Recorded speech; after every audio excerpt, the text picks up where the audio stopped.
Good evening, welcome to anyindia.com news.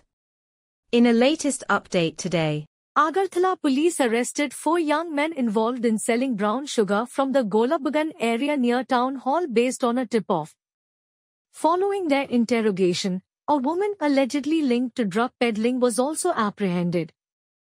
Sadar SDPO Deprasad Roy provided details, highlighting that women are increasingly being used in the drug trade to avoid suspicion.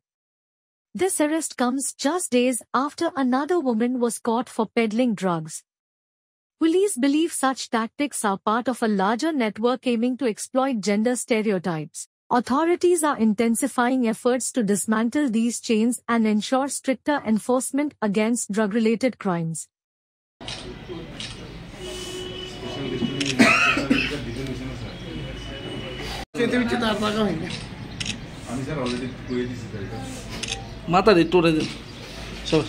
নেশা বিরোধী অভিযান সেটা ধারাবাহিকভাবে চলছে, এটা আপনারাও দেখছেন।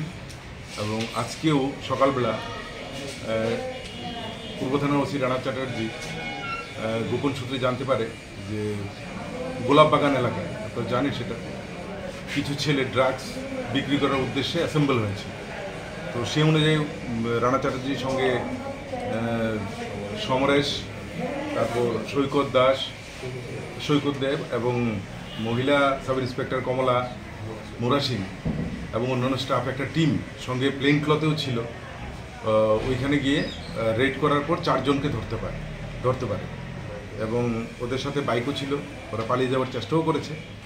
তো ওদেরকে ধরার পর ওদের কাছ থেকে 4টে পাউচ পাওয়া গেছে ব্রাউন সুগার, তো যেগুলিতে মোট 36 গ্রাম ব্রাউন সুগার ছিল। এদেরকে জিজ্ঞাসাবাদ করার পর যে এই ড্রাগস ওরা মানে রিসোর্সটা মানে কোথা থেকে পেয়েছে, তো ওরা একজন মহিলার নাম বলল। তো অ্যাকর্ডিংলি ওই মহিলাকেও, মহিলার দোকান আছে এই শহরের প্রাণকেন্দ্রিক, ছোটোখাটো একটা দোকান নিয়ে বসে, কিন্তু বেসিক্যালি ড্রাগসেরই ব্যবসা করে। ওই মহিলাকেও আটকানো হয়। ওর কাছ থেকে 95 ছোটো কন্টেনার ব্রাউন সুগারের পাওয়া যায় এবং ক্যাশ টাকা 16,000 পাওয়া যায়। তো ওদেরকে সবাইকেই অ্যারেস্ট করা হয়েছে এবং এই সমস্ত ঘটনার উপর ভিত্তি করে একটি সুনির্দিষ্ট একটি কেস নেওয়া হয়েছে। এদেরকে আজকে আদালতে প্রেরণ করা হবে। তো এদের নাম যথাক্রমে হচ্ছে রাজেশ দেবনাথ, বিশ্বজিৎ মজুমদার, তারপর জয়দেব দাস এবং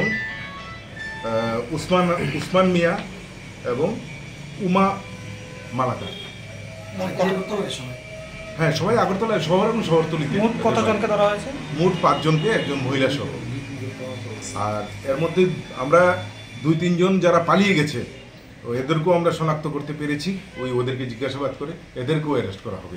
যে মহিলাকে আটক করা হয় সেই মহিলার বিরুদ্ধে আগে কোনো এরকম মামলা না, সেটা নেই, এখন পর্যন্ত নেই। কিন্তু তারপরে আমরা দেখছি এই মহিলা এই ব্যবসার সাথে কবে থেকে জড়িত। এমনিতে মহিলা কি করে? এমনিতে তো চায়ের একটা ছোটখাটো দোকান নিয়ে বসে আছে। স্যার, একটা বিষয় জায়গাগুলি বলতে এরা ঘুরে ঘুরে বিক্রি করে। এদের সবাই, আমরা যেমন ওদের পালসার বাইক টাইক সব সিজ করেছি। ওরা নিশ্চয়ই সেই ফোনে বিভিন্ন জায়গা থেকে ফোন আসে। আর স্কুল কলেজ তো আছে, এগুলি দিকে আমরা ইদানিংকালে আমরা অ্যাকচুয়ালি স্কুল কলেজগুলির উপরে বেশি নজরদারি করেছি। তাই এরা অন্যান্য জায়গাগুলিকেও বেছে ওরা ব্যবসাটাকে এইভাবেই করার চেষ্টা করছে। যেহেতু মহিলা পেয়েছেন, দেখা যাচ্ছে যে মেয়েরা বলতে গেলে তো এরকম এই সমস্ত বিজনেস বা এই ধরনের র্যাকেটের ক্ষেত্রে কোনো জেন্ডার ফ্যাক্টর করে না, এখানে ছেলে মেয়ে কোনো ফ্যাক্টর করে না। এখানে হচ্ছে ওরা পয়সা রোজগারের জন্য এরা সবই করতে পারে। আমাদের কাজ হচ্ছে ওদেরকে আটকানো এবং আমরা সেইভাবেই প্রতিটা পদক্ষেপ নিচ্ছি এবং আশা করি আমরা এই ধরনের মানুষগুলিকে অ্যারেস্ট করে আমাদের সোসাইটিটাকে এবং শহরটাকে। তারা তো সব বিক্রেতা, কিন্তু তারা যাদের থেকে আনছে যে পাইকারি বা কিংগুলি যারা আছে, কিং গত মাসে যেমন ওই কেসের তো আমরা কিংকে অ্যারেস্ট করেছি। আপনারা তো জানেন ওই ট্রাকের মধ্যে যে পাওয়া গেছে গাঁজা, ওই কিং তো আমরা অ্যারেস্ট করেছি। তারপর আরও অ্যারেস্ট হবে এবং কোনো কেসেই মানে মেইন যে বিক্রেতা, মেইন যে সাপ্লায়ার, ওকে অ্যারেস্ট না করতে আমরা চার্জশিট করি না। তাদের বয়সটা কীরকম? সবার বয়স অ্যাভারেজ আমি বলে দিচ্ছি, সবার বয়স অ্যাভারেজ 25 থেকে 30-এর মধ্যে। কি কারণে, কেন তারা এই বয়সের যুবকরা মানে এই ব্রাউন সুগার বিক্রি দেবে?